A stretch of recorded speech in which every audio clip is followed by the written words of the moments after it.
Vera était hantée par l'image de sa mort. L'image d'un long couloir sombre et d'une lumière éclatante qui l'attendait debout. Elle eut cette vision à sa mort. Auparavant, elle se demandait souvent s'il était possible qu'une existence, cette collection unique de souvenirs, puisse être réduite à néant. Elle ne voulait pas croire que tout puisse disparaître, mais faute de preuves contraires, elle s'était rangée dans le camp des non-croyants, des sceptiques, des réalistes. Pourtant, à son époque, depuis la loi sur l'immortalité, la mort était loin d'être une préoccupation. Après maintes tergiversations, les gouvernements de notre planète avaient décidé par un vote unanime de l'émission d'un gaz qui rendit l'humanité immortelle, mais également stérile.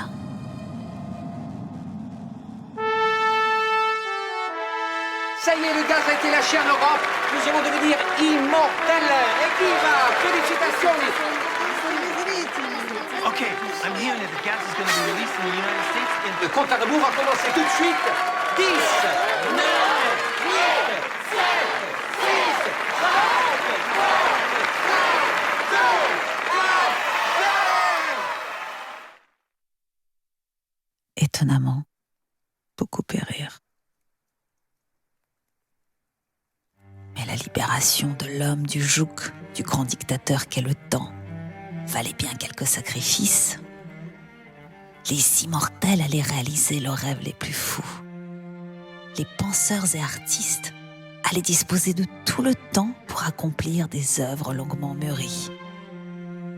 Pourtant, l'homme n'en devint pas plus sage. L'enthousiasme s'estompa rapidement.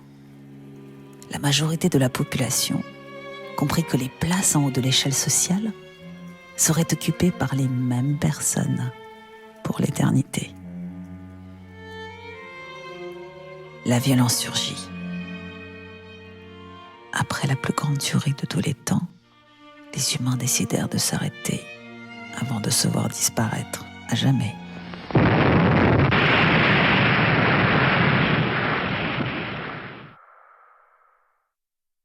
Après une période de décadence, l'humanité entra dans une grande dépression. L'avenir n'intéressait plus personne. Le monde se réfugia dans le passé. On inventa alors une machine qui permit de revivre ses souvenirs. Le voyage dans les profondeurs de l'esprit fut l'objet d'un engouement sans précédent. Certains se perdirent à jamais dans leur voyage. Vera, tout comme les autres, occupait ses journées à se remémorer le passé et ses nuits à en rêver. Nostalgie et regret, tel était son quotidien. Elle aimait revivre son enfance.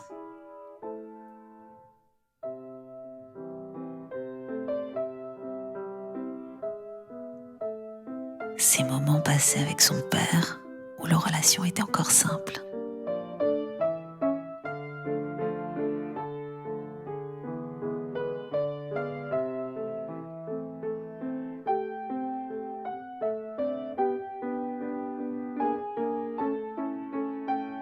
Elle tenta d'effacer de sa mémoire leur dispute lorsqu'il décida de se remarier, sans y parvenir. Cette dispute les avait éloignés à jamais. Elle ne réussit pas à lui pardonner d'avoir trahi la mémoire de sa mère. Pendant ses voyages, Vera se demandait souvent si tous les événements de sa vie s'y trouvaient. Ses souvenirs commençaient à 5 ans. Madeleine, sa voisine, une des rares personnes avec qui elle communiquait, était remontée aussi loin que ses 2 ans. Madeleine lui avait raconté qu'une amnésie infantile survenait à 3 ans et qu'il était rare d'avoir des souvenirs plus tôt. Les premières images de sa vie devaient pourtant être mémorisées quelque part. Il lui suffisait juste de trouver le chemin.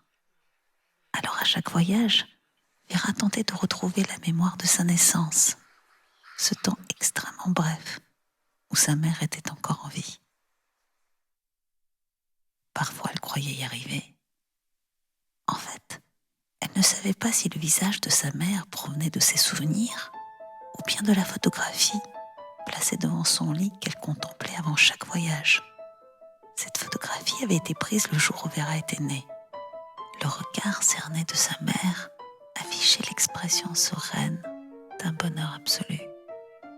Plus que jamais, alors qu'elle ne l'avait pratiquement pas connue et qu'elle était morte depuis des millénaires, sa mère lui manquait. Vera voyageait aussi au temps de son adolescence. C'était le temps des premiers amours, des regards brûlants, des promesses éternelles. Elle se demandait souvent si elle aurait toujours été aux côtés de ce garçon, connu à 17 ans, et mort quelques mois plus tard. Le gaz l'avait tuée. Vera regrettait tellement de ne pas lui avoir avoué son amour. Il s'était promené sur les quais de Paris. Après avoir observé les bateaux-mouches, il était temps de se dire au revoir. Il partait le lendemain étudier aux États-Unis. Il la regarda s'éloigner un long moment. Elle sentait son regard, mais les larmes qu'elle avait réussi à maîtriser jusque-là avaient envahi son visage, l'empêchant de se retourner.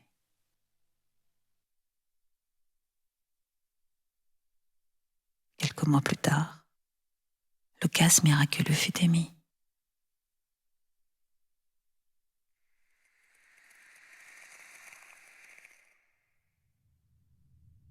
Un jour, à force d'être constamment allongée, un caillot de sang se forma dans une de ses artères.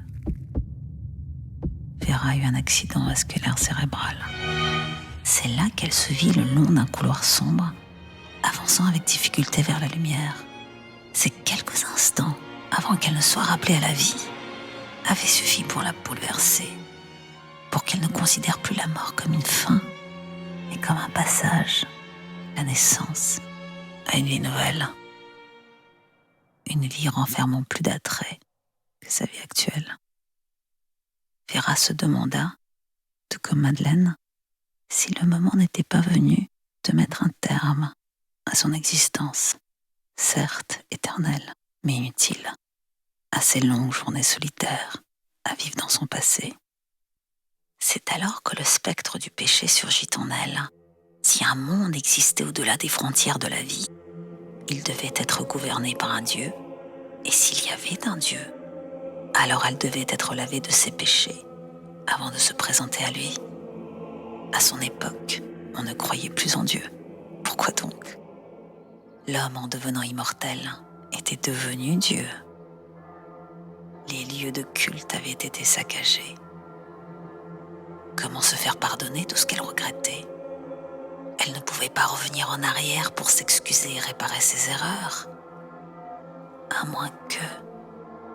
Oui, pourquoi pas ? Le temps passé existait encore.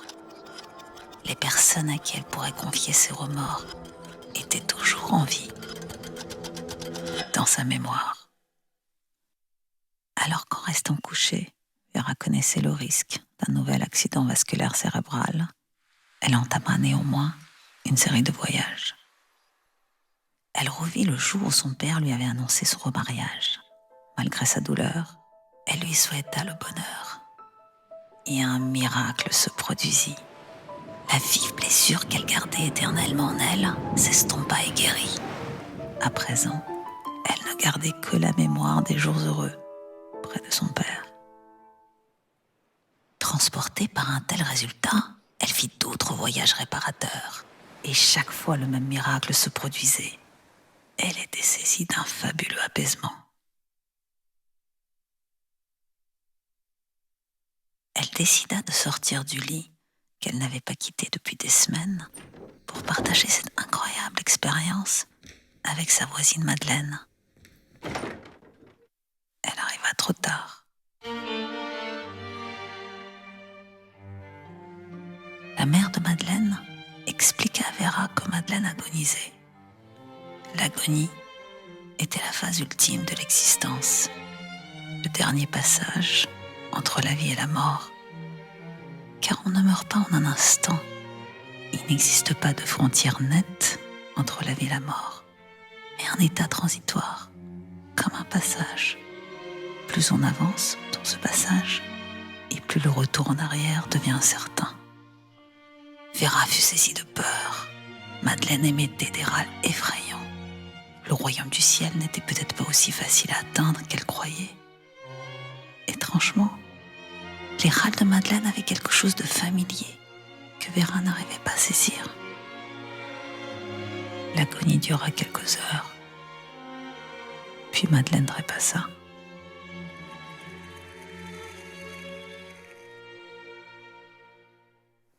Vera ne réussit pas à dormir de la nuit. L'image de Madeleine agonisante l'obsédait. Les paroles de sa mère résonnaient dans sa tête. Cet état transitoire, ce passage, était-ce le long couloir sombre qu'avait commencé à traverser Vera? Et la mort était cette lumière attirante. À l'aube, Vera tenta de retrouver à nouveau le souvenir de sa mère.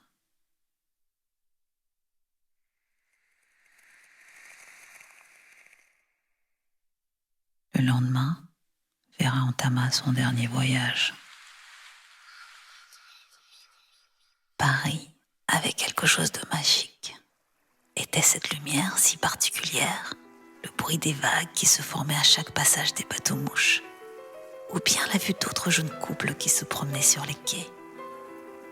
Vera n'avait jamais fait attention à ces détails auparavant.